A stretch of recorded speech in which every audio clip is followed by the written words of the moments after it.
I'd been climbing for 6 months when my friend Travis Moore first told me about El Capitan in Yosemite. I'll never forget when he looked at me and he said, "Manley, did you know that there are walls so big that you can climb all day and still not make it to the top?" He said, "You have to sleep on the side of the walls for days before you ever even reach the summit."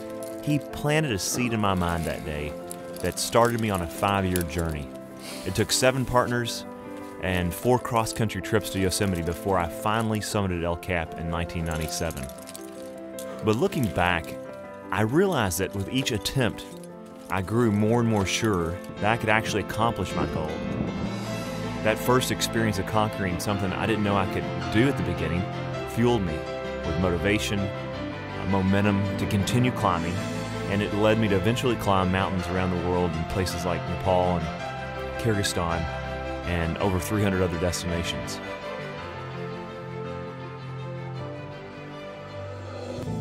Now, this is something I promise you is easier about mountain climbing than what you deal with every day. You tell me, are you dealing with mountains every day in your life? Most importantly, do you just have one mountain you can climb, or do you feel like you've got a lot of things you're trying to juggle? Got the mountain of just getting out of bed every day and feeling like, hey, I'm going to bring my best today. It's going to be a good day. You walk into work, you're trying to lift up your team and help people step out of their comfort zone. And then at the end of the day, walk home into your house or home and give some of your best to your family that deserve it most. Do you have one mountain or multiple mountains you're trying to climb? Multiple, absolutely. But in climbing, it demands that we pick one mountain. But then we run into that resistance. So how can you take it to the next level, knowing when you have that sense that something more is possible and you can't settle for the way things are? How do you build that momentum and walk out of here with crazy ideas or simple observations, supporting your colleagues? How do you do that consistently? So the principles I'm going to share with you next came from my adventure experiences around the world. If you'll implement these, any 1 or 2 even, consistently in your life, I promise you, things will be different. For your team, for you, for your life. His rock climbing experiences present an automatic big picture view. You have to be able to see the big picture before you can even attempt to take one step forward. It was something that was intensely powerful for me. Let me just show you good as gold ledge. Take one of these round tables, cut it in half, tilt it at 30 degrees, now covered in rocks, and come spend the night on it with me. The next morning, I had an aha moment that will serve you well.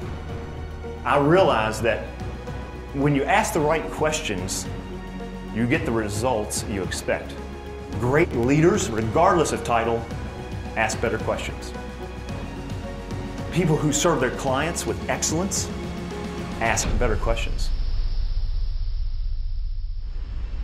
You see, courage is contagious. And when you have the courage to step out, people are watching you. The first thing I would encourage you to do when you have that crazy idea or that simple observation, something you know you need to call out, is to go find just one person. It only takes one.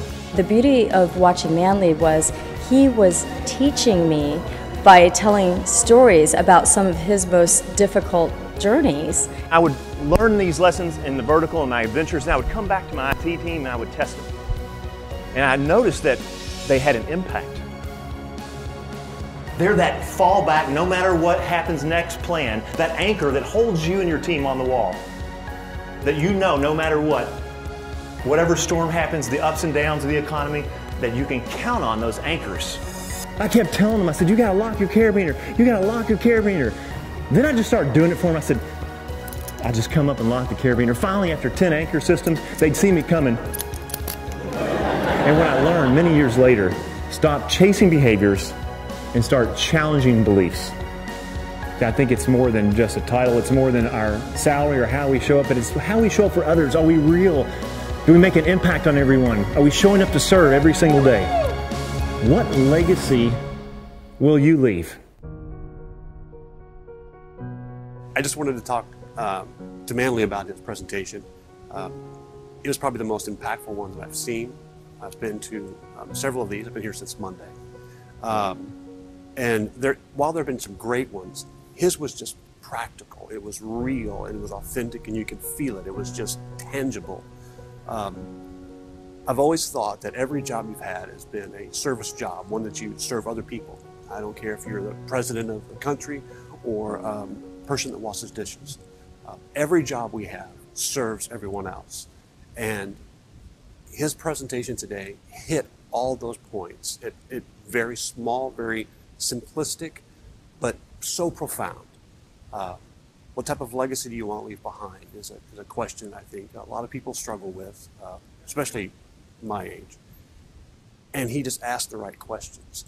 How can you impact the people in your workplace, in your home life? Because he talked about that. It was great because he talked about when you want to leave a place and when you're finished at the end of the day and you go home, you still have the energy to serve your family. And I love the fact that he said, serve your family. Sorry, I didn't mean to get emotional.